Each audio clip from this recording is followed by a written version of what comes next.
Jangan lupa untuk subscribe dan nyalakan lonceng notifikasinya. Tolak provokasi.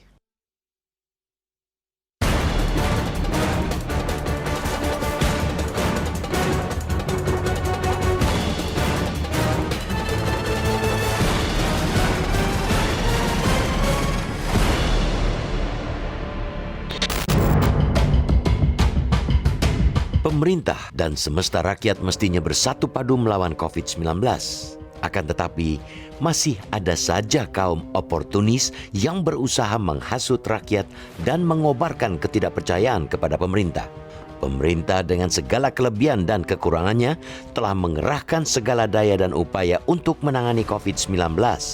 Harus diakui bahwa bangsa ini memang belum berhasil melawan COVID-19.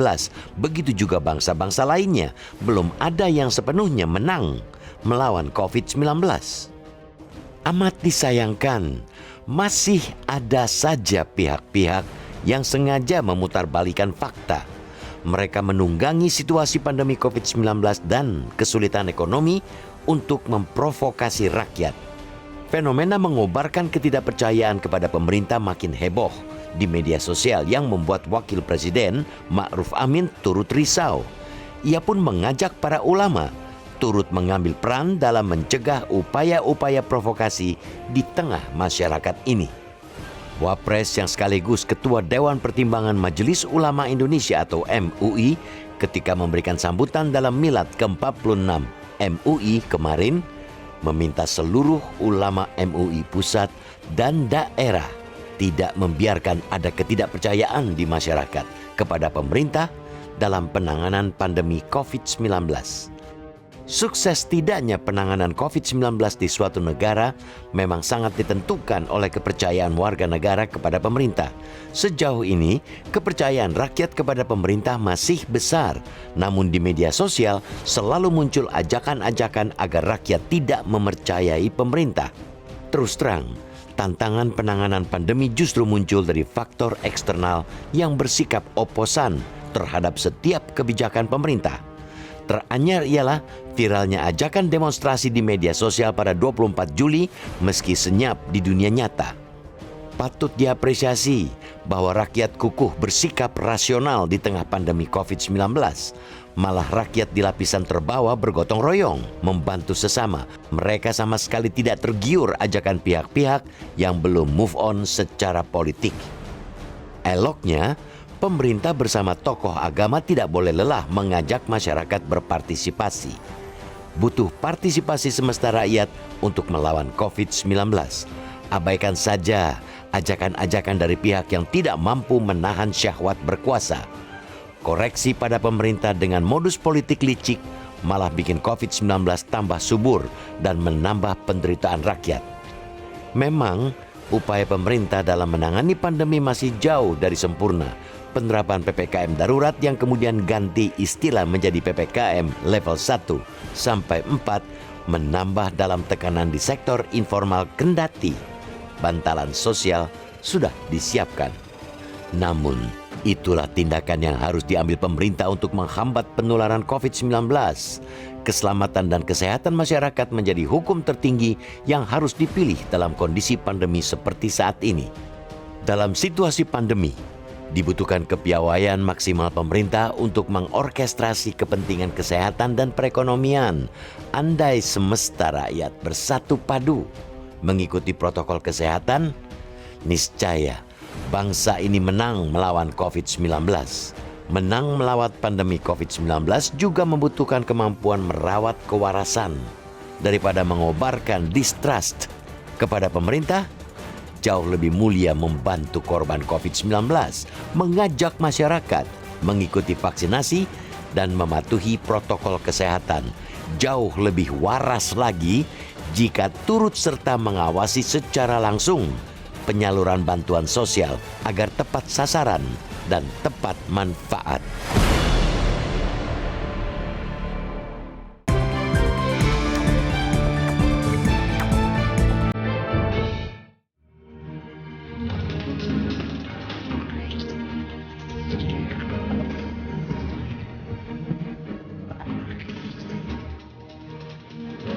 Selamat pagi pemirsa. Pemerintah dan semesta rakyat mestinya bersatu padu untuk melawan COVID-19. Akan tetapi masih ada saja kaum oportunis yang berusaha untuk menghasut rakyat dan mengobarkan ketidakpercayaan kepada pemerintah. Pemirsa, inilah editorial Media Indonesia di siang ini Selasa 27 Juli 2021 dengan topik Tolak Provokasi bersama saya Leonard Samosir.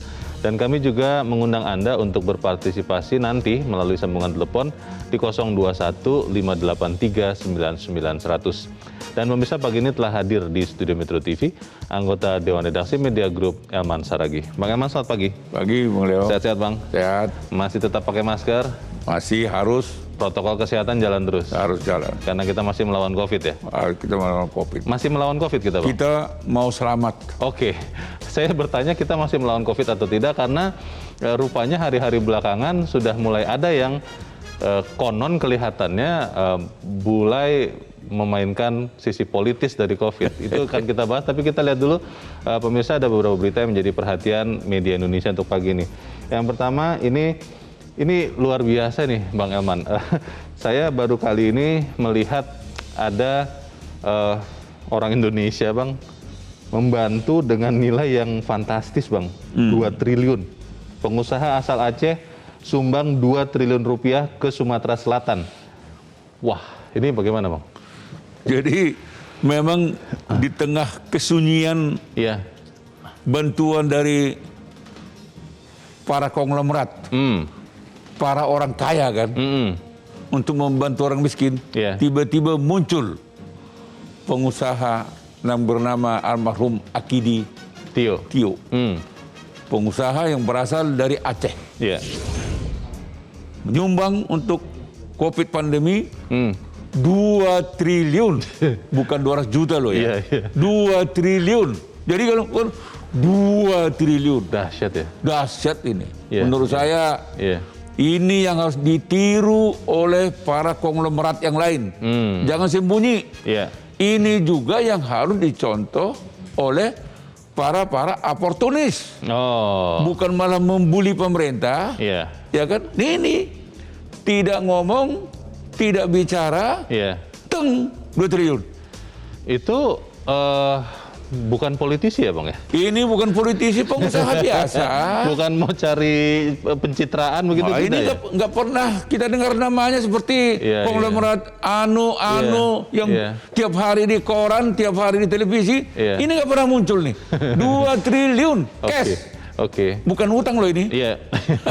Tunai. bukan cicil, tunai. Astaga. Dahsyat ini. Jadi berarti intinya adalah masih ada orang baik yang punya kekuatan dana yang besar juga. Nah, ini yang orang seperti ini harus betul-betul diberi perhatian oleh rakyat. Kalau pemerintah pastilah. Baik, kita harapkan supaya bantuan itu juga benar-benar sampai dengan tepat sasaran ya Bang. Jangan pula dikorupsi. Itu dia. Oleh oknum-oknum pejabat kan, malah bangun rumah dia. Aduh, jangan. Nanti kita lihat bagaimana penanganan COVID di Sumatera Selatan. Kita tinggalkan berita itu, kita ke halaman 2, halaman dalam di harian Anda pemirsa. Ini terkait dengan masih COVID ya Bang ya. Bantuan subsidi upah. Ini karena memang ada yang sangat terpengaruh langsung para pekerja di Indonesia. Bantuan subsidi upah cair bulan Agustus. Nah, ini juga harapan kita jangan sampai cairnya tersendat-sendat, jangan sampai cairnya tidak 100%. Bagaimana Bang? Jadi kan dibilang kan ini kan pasti terhadap karyawan buruh yang gajinya kan di bawah 3,5 juta kan. 3,5 juta ya. Harus dikasihlah mereka tambahan upah 500.000 per bulan kan. Betul. Berarti 1 juta kan. Nah, disebutkan di situ Agustus. Jangan pula mau rencana dibayarkan Agustus tahun 2045. Ini biasanya kan gini. Atau dicicil. Kasih 100 dulu, kasih 100 lagi. Nah ini jangan terjadilah. Atau ada biaya administrasi Bang. Wah ini biasanya gitu loh. Kan biasanya. Biaya admin. Biaya ganti kertas. Biaya tanda tangan. Biaya tanda tangan. Ongkos mengambil dari kota. Nah itu, jangan sampai ya. Kita harapkan nanti sumbangan ini, bukan sumbangan, ini subsidi dari pemerintah sampai kepada yang berhak. Jangan sampai katanya subsidi, malah yang terjadi menyakitkan. Itu dia. Baik, nanti kita pantau sama-sama supaya kita pastikan bantuan subsidi upah ini tepat sasaran dan tepat guna. Kita ke halaman 3. Ke halaman 3 ini terkait dengan berita politik. Koalisi sudah sepakat soal belet politik. Apa maksudnya ini, Bang? Ya, artinya kan tidak ada perubahan undang-undang politik, undang-undang pemilu, dan sebagainya kan. Kenapa? Karena kalau sempat juga ini dibahas, perhatian akan pecahkan. Energi terbelah. Nah, sekarang kita fokus aja COVID ini. Toh juga undang-undang pemilu yang undang-undang politik yang lalu itu masih bagus kok. Iya, masih sesuai dengan zaman. Masih relevan. Iya. Kan begitu. Jadi menurut saya itu udah benar ini. Oke. Jadi konsentrasi kita benar-benar bisa untuk melawan COVID ini. Melawan COVID, betul. Tidak terbuang-buang untuk membahas lagi undang-undang. Tapi nanti ada yang jangan-jangan ada yang kecewa, Bang, karena konon katanya kalau membahas itu ada tambahan keuntungan. Ya, biasanya sih sebetulnya tarik ulur aja sebetulnya. Ada semacam aku mau ini tapi saya dapat apa kan gitu. Semacam barter begitu. Ya, bargaining lah. Oke. Jadi gitu. Itu yang membuat rusak barang itu kan. Oke. Jadi pemerintah bisa fokus dan juga semua elemen bangsa termasuk partai politik bisa fokus karena itu yang menjadi pertanyaan di dalam editorial pemirsa. Hari ini pagi ini tajuknya adalah tolak provokasi. Kalau buka sosial media di semua platform itu beberapa waktu belakangan Bang Elman itu banyak itu seruan-seruan dan kalau misalnya kita bicara Twitter Bang, itu ada tagar atau hashtag yang trending di Indonesia. Tapi kalau kita jeli melihatnya sebetulnya banyak yang hanya sekedar menuliskan tagar itu lalu akhirnya menjadi trending. Tapi tagar-tagar itu isinya adalah melawan dalam tanda petik pemerintah. Bagaimana Bang? Ya sebetulnya kan begini. Mereka para oportunis ini selalu mengobarkan seolah-olah usaha pemerintah melawan COVID ini gagal kan gitu. Gagal. Bahkan ada yang sudah mengajukan sidang istimewa MPR. Ada ya? Ada. Wah. Padahal dia dulu pernah ikut membicarakan mengamandemen undang-undang ini. Mana ada lagi sidang istimewa? Lupa mungkin. Ya memang mungkin pikirannya sudah kemana-mana. Nah jadi ada orang seperti ini kan gitu kan. Padahal sebetulnya Bung Leo, kita harus membandingkan dengan negara-negara yang penduduknya besar. Katakanlah seperti India, katakanlah seperti Amerika. Penanganan yang dilakukan Indonesia dibandingkan negara itu nggak buruk-buruk amat. Jangan-jangan kita lebih bagus. Korbannya mereka lebih banyak. Nah, ini yang mereka tetap tidak mau lihat. Sehingga mereka mengatakan gagal. Sebetulnya di balik itu ada syahwat berkuasa. Nah, itu dia. Syahwat berkuasa yang tidak sabar. Jadi ini yang mereka tumpangin kan gitu. Yang dipertanyakan banyak orang begini Bang, apakah memang benar orang-orang ini jumlahnya banyak, lalu apakah benar mereka menyuarakan sebagian besar rakyat Indonesia yang menurut mereka tidak bahagia, tidak senang dengan apa yang dilakukan pemerintah? Itu akan kita bahas Bang Elman dan pemirsa. Inilah editorial Media Indonesia untuk hari ini Selasa 27 Juli 2021, tolak provokasi.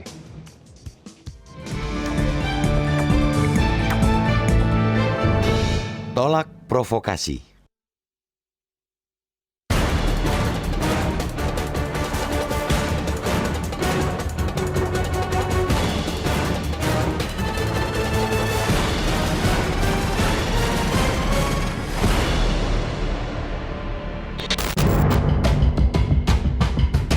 Pemerintah dan semesta rakyat mestinya bersatu padu melawan COVID-19. Akan tetapi, masih ada saja kaum oportunis yang berusaha menghasut rakyat dan mengobarkan ketidakpercayaan kepada pemerintah. Pemerintah dengan segala kelebihan dan kekurangannya telah mengerahkan segala daya dan upaya untuk menangani COVID-19. Harus diakui bahwa bangsa ini memang belum berhasil melawan COVID-19.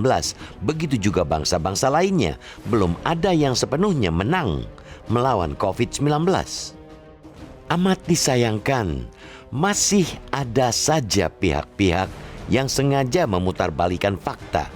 Mereka menunggangi situasi pandemi COVID-19 dan kesulitan ekonomi untuk memprovokasi rakyat.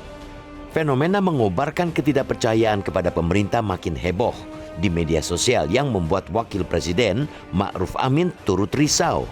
Ia pun mengajak para ulama turut mengambil peran dalam mencegah upaya-upaya provokasi di tengah masyarakat ini.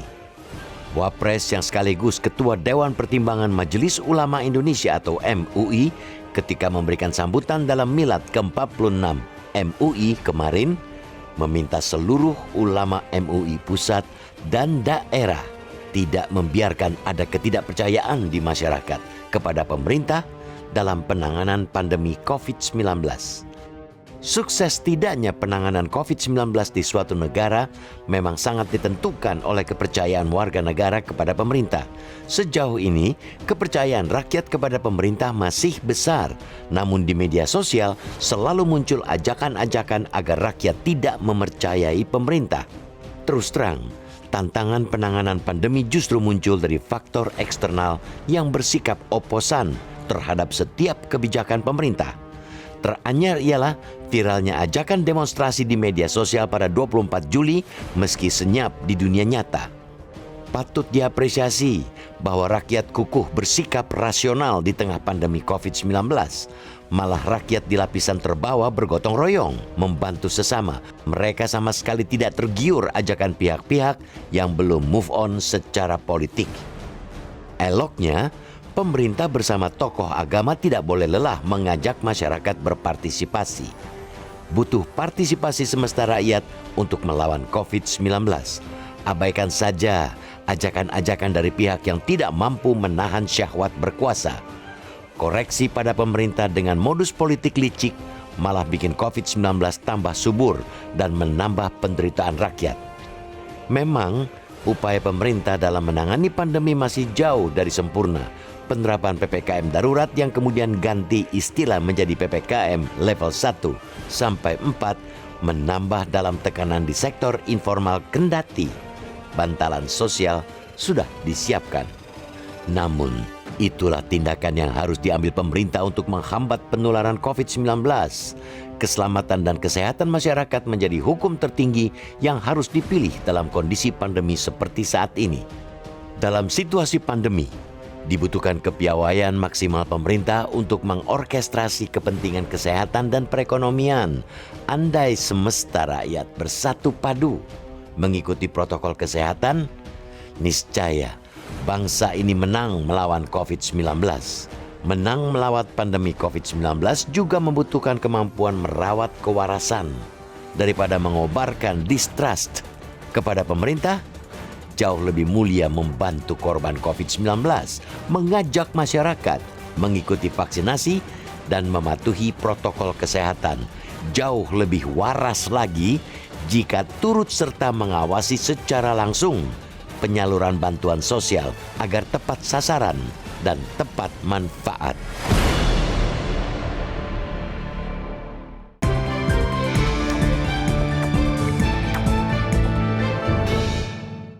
Anda bisa ikut menyatakan pendapat Anda di bagian berikut selepas jeda pemirsa. Untuk saat ini tetaplah bersama kami.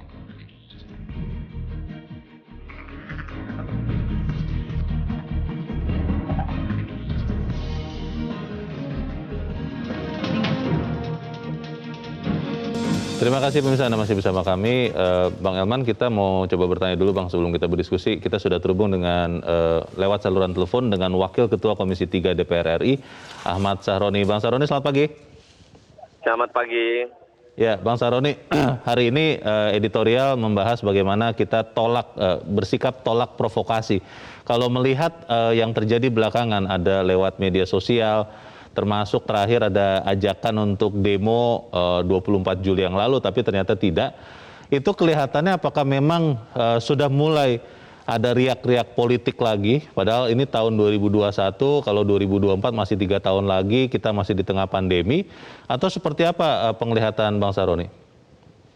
Jadi begini, 3 hari lalu sebelum demo berlangsung, saya sudah sampaikan bahwa jangan jadikan alat politik tentang situasi pada saat pandemik saat ini. Harusnya semua pihak bersama-sama untuk membantu dalam hal penanganan COVID ini untuk menjaga agar penurunan COVID lebih cepat dari yang diprogramkan oleh pemerintah. Tapi dalam suasana sekarang, vaksinasi secara massal dilakukan. Yang lagi tren adalah vaksinasi anak sekolah. Yang lagi panas-panasnya diajak bicara tentang kejelekan pemerintah itu gampang dan mudah. Maka pengguna daripada pelaku dari kekacauan untuk mengajak merusak tatanan pemerintah dari orang-orang yang memang tidak suka dengan pemerintah saat sekarang. Ini dilakukan bukan pada kelompok yang baru. Ini kelompok yang memang eksis, internal yang tidak suka dengan pemerintah. Ini kita harus hadapi. Kalaupun dihadapi dengan eksternal, maka kita gampang memantaunya. Ini adalah pemain internal yang tidak suka dengan pemerintah. Kalau melihat motif mereka apa sebetulnya? Apakah memang semata-mata karena tidak puas dengan penanganan pemerintah terhadap COVID, atau memang ada motif yang lain, motif politis begitu, Bang Saroni? Motifnya pengen jatuhin presiden.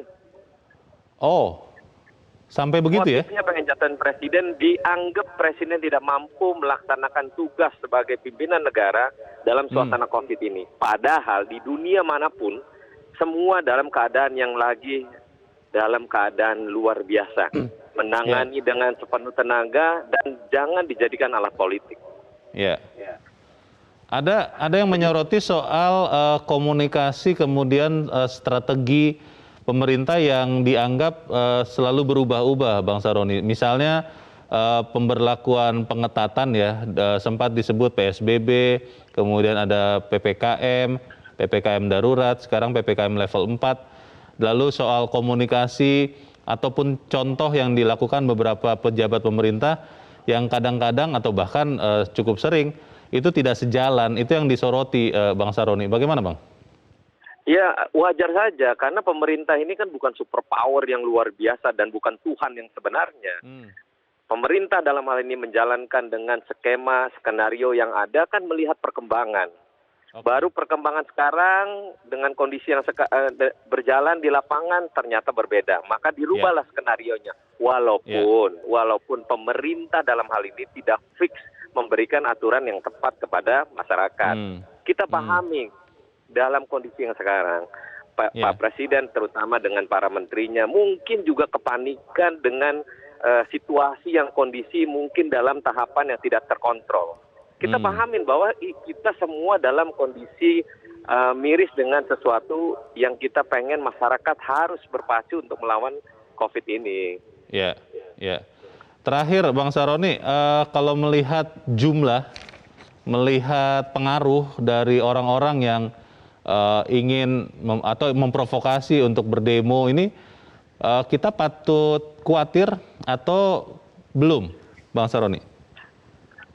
Tidak perlu dikhawatirkan lebih karena ini masih sebatas komunitas kecil yang cuman pada saat sekarang vaksinasi massal orang pada anak muda. Jadi hawanya masih panas. Kita tetap waspada, tetap dikontrol oleh pemerintah. Tetap kita fokus untuk menjaga bagaimana COVID ini bisa turun walaupun tidak bisa cepat, tapi minimal pemerintah sudah lakukan yang terbaik untuk semuanya. Baik, itu harapan kita bersama. Bang Ahmad Saroni, terima kasih Wakil Ketua Komisi 3 DPR RI sudah mencerahkan kami pagi ini. Selamat pagi. Di poin penting yang tadi di garis bawahi di akhir itu, Bang Elman, jumlahnya tidak banyak sebetulnya, tapi sebetulnya apa yang kita harus cermati dari provokasi-provokasi belakangan ini, Bang? Sebetulnya kalau saya melihat provokasi-provokasi yang mereka lakukan sebetulnya tidak berubah. Hanya begitu, sebetulnya tidak terlalu mengganggu. Tidak berubah dari yang mana? Ya polanya. Oh, oke. Polanya itu aja. Jadi nunggu, katakanlah seperti tadi yang ditanyakan oleh Bung Leo kan, berubah-ubah. Ya memang strategi penanganan pandemi ini. Semua negara tidak ada yang konstan cara penanganannya, pasti berubah. Karena situasi dinamis. Situasinya di lapangan berubah. Oke. Karena virus ini memang ini kan hal yang baru. Belum ada pengalaman sebelumnya. Belum ada pengalaman sebelumnya. Misalnya dari menjadi PPKM darurat menjadi level ini sebetulnya kan itu kan strategi. Nggak ada yang salah. Oke. Karena penanganan itu harus disesuaikan dengan tantangan yang ada. Nah sekarang ini model level 3, level 1, 2, 3, dan 4. Jadi kalau dikatakan oleh Bung Leo tadi sangat mengganggu, sebetulnya tidak. Karena jumlah mereka juga tidak signifikan. Hanya letupan-letupan karena di medsos rame. Masyarakat itu nggak peduli. Nah artinya dibiarkan pun tidak peduli. Tidak nggak apa-apa. Hanya memang maksudnya kan gini. Daripada dia membuang waktu untuk mengobarkan katakanlah permusuhan, untuk mengobarkan ketidakpercayaan, buat apa? Kenapa dia nggak contoh seperti pengusaha dari asal Aceh tadi? Yang diam-diam membantu ya nggak usah 2 triliun lah. Ya 100 rupiah pun nggak apa-apa. Oke. Baik, nanti kita akan bahas lebih lanjut, tapi kita harus jeda dahulu. Bang Elman dan pemirsa tetap bersama kami. Editorial Media Indonesia segera kembali.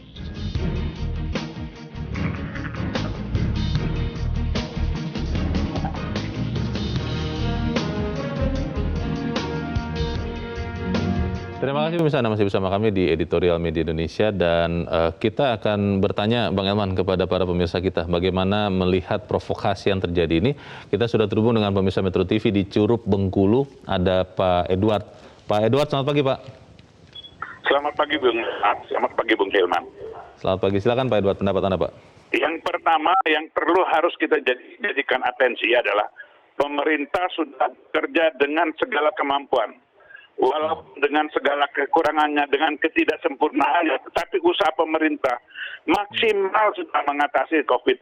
Tetapi yang seperti disampaikan oleh Bung Hilman, belum ada dunia manapun, belahan dunia manapun yang berhasil dengan baik menyelesaikan COVID-19, termasuk negara superpower. Apalagi kita negara berkembang dengan segala upaya. Kalau rakyat menderita, sekarang kita akui secara ekonomi menderita. Tapi inilah salah satu pengorbanan. Hendaknya seluruh bangsa Indonesia ini memberikan kontribusi dengan sesuai kemampuannya masing-masing. Kalau rakyat kecil, ya lakukanlah aturan-aturan yang sudah ditetapkan oleh pemerintah. Taati prokes, jangan langgar prokes, agar tidak menambah beban, menjadi kurir. Itu yang pertama. Yang kedua, terhadap elit-elit politik, jangan memprovokasi, memanfaatkan situasi yang ini untuk kepentingan politik. Untuk syahwat kekuasaan. DPR dari PKS yang meminta presiden. Saya mau pertanyakan apa yang sudah diperbuat PKS selama berdiri di Indonesia ini untuk bangsa ini. Permainan 2 kaki, munafik aja setiap pemerintahan. Itu yang dilakukan PKS. Dijadikan pejabat sebentar presidennya korupsi, dijadikan gubernur menuju korupsi. Udahlah PKS, munafik itu saya bilang. Saya tidak setuju itu. Segala bangsa Indonesia ini bersatulah untuk mengatasi. Bersatu. Terima kasih Pak Edward di Curup, Bengkulu. Selamat pagi Pak. Di belakang Pak Edward ada Ibu Indra di Cirebon, Jawa Barat. Bu Indra, selamat pagi.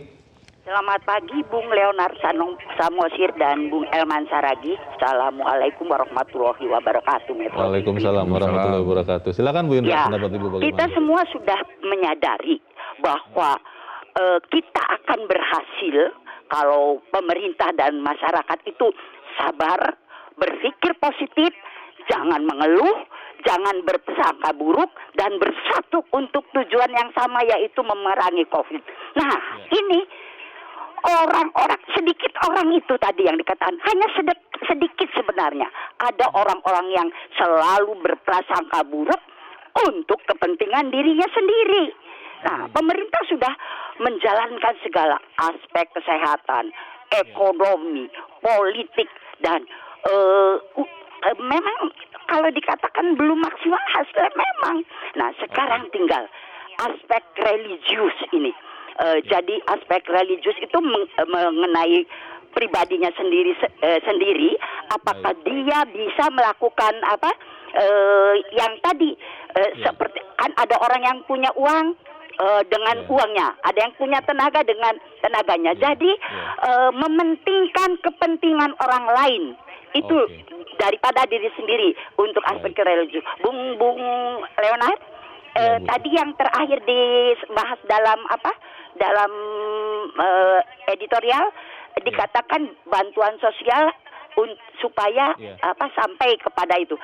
Itu di tingkat bawah ada saja yang ya kamu saya catat ya untuk menerima bantuan, tapi nanti hasilnya bagi dua.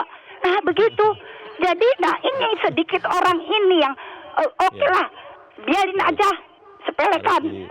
Ya, terima kasih. Baik. Terima kasih Bu Indra di Cirebon, Jawa Barat. Selamat pagi Bu. Di belakang Bu Indra ada Pak Sukiwi di Medan, Sumatera Utara. Pak Sukiwi, selamat pagi. Ya, Horas, selamat pagi. Horas, Bang Leo, selamat pagi. Bang Herman. Ya, silakan Pak Sukiwi. Iya, pepatah ada berkata, emas murni nggak takut dibakar. Ya, prinsipnya, ya namanya orang manusia ini 1000 kali kita buat kebaikan, 1 kali buat kesalahan, biasanya orang yang melihat itu yang 1 kali, bukan yang 1000 kali itu. Inilah sudah namanya sifat-sifat manusia. Manusia ini memang suka provokasi.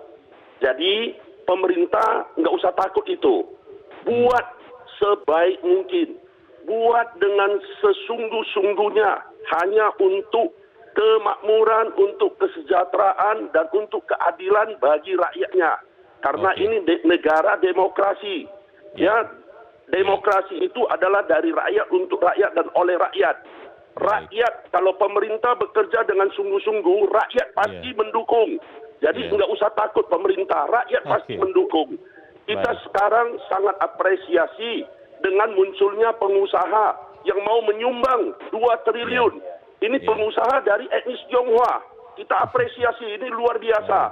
Mana pengusaha-pengusaha lain yang sudah menikmati begitu banyak fasilitas-fasilitas yang dapat dari negara Indonesia. Mari saat ini keluarkan uangnya, bantu negara. Negara lagi keadaan susah, bantu. Kami di Kota Medan ada satu komunitas anak-anak muda. Ini beberapa hari hanya dalam seminggu aja sudah terkumpul 1 miliar. Dan ini dana ini sudah bisa membantu UMKM. Ya, yang mana-mana yang jual di pinggir jalan PKI bisa bantu sampai 80.000 orang. Oke, terima kasih Pak Sukiwi di Medan, Sumatera Utara. Selamat pagi. Di belakang Pak Sukiwi ada Pak Ondo Silitonga di Bekasi, Jawa Barat. Pak Ondo, selamat pagi. Selamat pagi Bung Leo, selamat pagi Bung Elman. Selamat pagi, silakan Pak Ondo. Ya, cara efektif menolak provokator ini adalah kita harus cerdas, kita harus bisa memilah-milah. Karena provokasi yang diusung oleh orang-orang cerdas yang negatif tersebut tidak akan mempan bagi orang-orang cerdas yang positif. Jangan kita korbankan kecerdasan kita hanya untuk mengikuti kemauan mereka. Yang kedua, pemerintah harus menjelaskan alasan kebijakan yang diambil sebelum dibumbui oleh para provokator. Tutup ruang yang mungkin dapat dijadikan oleh provokator untuk menyerang pemerintah, misalnya seperti keterlambatan bansos.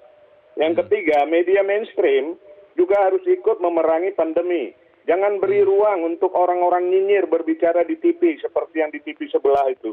Sampaikan pada rakyat bahwa kebijakan ini bukan trial and error, tetapi ini learning by doing. Ingat, awal corona kita sudah mulai mampu mengatasi, tapi muncul varian baru Delta. Kita belajar karena virus tersebut mempunyai kecepatan penularannya. Siapa tahu ke depan muncul lagi varian Echo, varian Tango. Jadi kita belajar terus. Dunia semua dan Indonesia akan terus belajar. Jadi jangan nyinyir gitu. Jadi ayo, jangan mau dihasut oleh provokator. Sebaiknya kita harus mendukung pemerintah. Biarkan mereka cuap-cuap sedikit kok mereka mewakili oportunis yang mempolitisasi pandemi untuk 2024 atau menurunkan Jokowi. Makasih. Oke, terima kasih Pak Ondo Silitonga di Bekasi, Jawa Barat. Selamat pagi Pak. 4 pemirsa semuanya mengerti ini Bang Elman bahwa provokasi ini ya tidak berarti dan pemerintah harusnya fokus. Bagaimana Bang? Jadi kan kalau kita bisa simpulkan Bung Leo, 4 pemirsa inilah sebetulnya suara mayoritas rakyat. Yang sudah mengambil keputusan bahwa suara-suara provokator itu ya suara sampah gitu. Jadi kalau sampah ya memang harus dianyahkan. Ya. Tapi daripada kita capek mengurusi sampah, ya kita menghindar aja dari sampah. Jadi sampah itu biarin aja, dia akan busuk sendiri. Gak usah kita bakar, dia akan hancur sendiri dia. Ini yang saya katakan, pemerintah tidak perlu mengeluarkan energi, mengeluarkan apa saja untuk memikirkan mereka. Biarlah mereka memikirkan diri sendiri, dan dia akan punah. Jadi kalau saya mengatakan seperti yang dikatakan pemirsa pagi ini, ya emang mereka itu jumlahnya juga kecil. Hanya karena di blow up di media sosial, seolah-olah. Jadi besar. Saya setuju dengan yang dikatakan oleh Pak Ondo tadi. Memang disinilah peran media arus utama. Media arus utama khususnya jangan pula ikut menjadi penampung berita-berita sampah ini gitu loh. Baik, bagaimana kita sama-sama bisa menolak provokasi lebih konkret, kita akan bahas di bagian berikut. Bagaimana bisa tetap bersama kami, Editorial Media Indonesia segera kembali.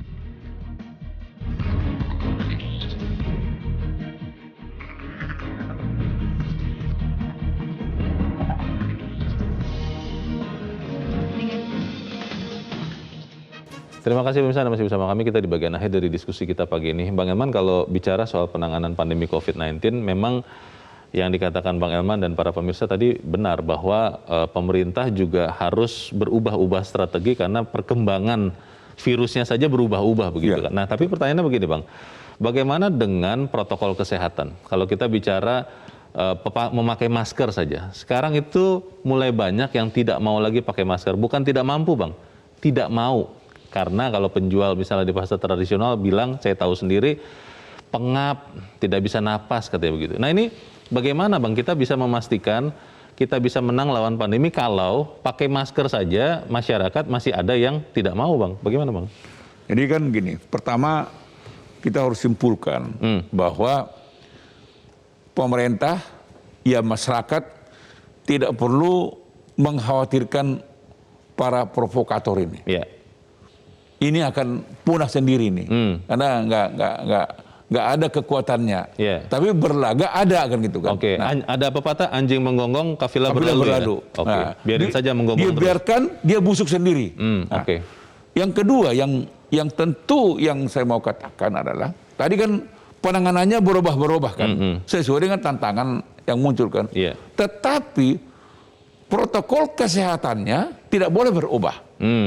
Nah, kalau masyarakat pegang teguh, laksanakan secara disiplin protokol kesehatan, katakanlah misalnya mulai masker tidak boleh tanggal, bila perlu 24 jam, betul kan? Jangan merokok bersama-sama. Jangan merokok bersama-sama orang lain.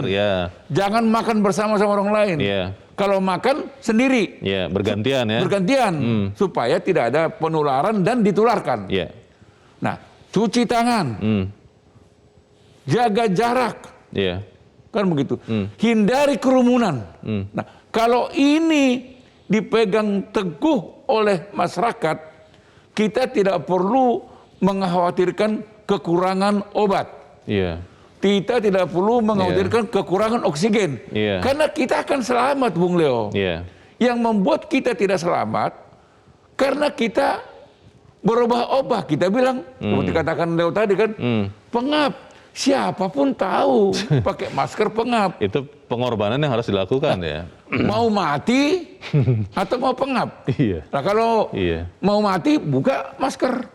Jadi menurut saya yang utama yang harus diyakinkan oleh masyarakat, obatnya hanya satu aja, disiplin melaksanakan protokol kesehatan. Tidak boleh kendor. Bang, kalau bicara provokasi, kita harus akui juga bahwa ada juga masyarakat yang mungkin karena literasinya kurang, pengetahuannya kurang, atau bahkan malas untuk baca begitu, akhirnya ikut-ikutan terprovokasi. Mereka ini bagaimana Bang? Nah inilah sebetulnya seperti yang ajakan Wakil Presiden Pak Ma'ruf Amin. Beliau kan mengatakan, mengajak seluruh Majelis Ulama, ikutlah meyakinkan masyarakat bahwa COVID ini bisa kita lawan dengan mengedepankan protokol kesehatan dan jangan mudah terprovokasi. Jadi pemerintah harus melibatkan seluruh tokoh-tokoh masyarakat. Katakanlah para tokoh agama, tokoh masyarakat di kota, di desa dan sebagainya. Libatkan mereka. Nah, teknisnya itu serahkan kepada tenaga kesehatan. Jadi masyarakat itu nggak perlu bicara tentang tenaga teknisnya, obat ini udahlah. Dokter, tenaga kesehatan sudah cukup canggih untuk mengatur itu. Kita, kewajiban kita, bagaimana kita tetap melaksanakan protokol kesehatan dimanapun. Kalau untuk provokatornya sendiri bagaimana, Bang? Karena ada beberapa orang ya, belum lama ada oknum dokter mengatakan COVID ini sebenarnya tidak mematikan, yang mematikan interaksi obat, katanya begitu. Ini kan simpang siur segala macam informasi yang hoax ini kan kalau tetap ada di terutama ranah dunia sosial ini, dunia maya ini juga bisa menyesatkan masyarakat. Bagaimana, Bang? Nah, inilah sebetulnya peran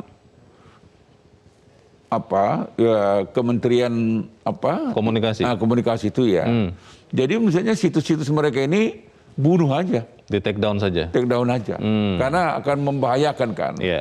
Jadi juga misalnya kalau ada misalnya ahli-ahli, dokter-dokter, ya kalau ada keahliannya jangan juga menjadi katakanlah mengembuskan harapan-harapan palsu kan gitu kan. Itu yang nggak boleh kan. Tapi saya percaya provokator-provokator ini akhirnya capek sendiri. Pertama tidak laku, kedua juga dia akan kehabisan energi. Jadi sekali lagi, kalau Bung Leo mengatakan mereka bagaimana ke depan akan punah kok, akan punah. Karena itu tadi. Karena yang pikiran dia sebetulnya hanya mau berkuasa aja. Betul. Dan kalau dia nanti terjun di 2024, tidak ada pemilihnya. Dan seperti yang katakan Pak, yang dari Pak Bengkulu tadi kan. Pak Edward ya. Nah, Pak Edward. Ya kalau ada partai politik yang menggunakan COVID ini untuk mau mendorong suara, dia akan mendapatkan pepesan kosong. Rakyat pun tahu. Rakyat pun tahu bahwa COVID ini tidak ada urusannya kalau kita mencoblos tanda gambar tertentu. Kalau kita sebagai masyarakat, Bang, singkat saja, untuk sosial media ini, ketika melihat ada provokasi-provokasi itu, apa yang kita harus lakukan? Ya, kalau menurut saya sih, kalau masuk ke kita punya ya bunuh aja. Kita diamkan? Kita diamkan, jangan disebar. Itu yang paling penting. Saring dulu sebelum sharing ya. Bila perlu nggak usah dibaca. Tidak usah dibaca dia. Kan kita kan udah tahu kan. Ini kalau misalnya ada kiriman dari Leo, ini buang aja nih. Karena Leo provokator. Nggak usah dibaca. Jangan kita menjadi sampah begitu ya, Bang. Sampah kok dikasih tempat. Kita harapkan masyarakat bisa mengerti. Bang Elman Saragih, terima kasih sudah hadir di tempat ini, Bang. Selamat pagi, Bang. Pemirsa, menang melawan pandemi COVID-19 juga butuh kemampuan untuk merawat kewarasan. Daripada mengorbankan distrust atau ketidakpercayaan bagi pemerintah, jauh lebih mulia kita membantu korban COVID-19. Kita mengajak masyarakat ikut vaksinasi dan mematuhi protokol kesehatan. Jauh lebih waras lagi kalau kita bisa ikut serta mengawasi secara langsung penyaluran bantuan sosial agar tepat sasaran dan tepat manfaat. Tidak jemu-jemu saya meminta Anda untuk memakai masker Anda, laksanakan protokol kesehatan, tidak perlu kemana-mana kalau tidak perlu. Saya Leonard Samosir, terima kasih Anda sudah menyaksikan. Selamat pagi.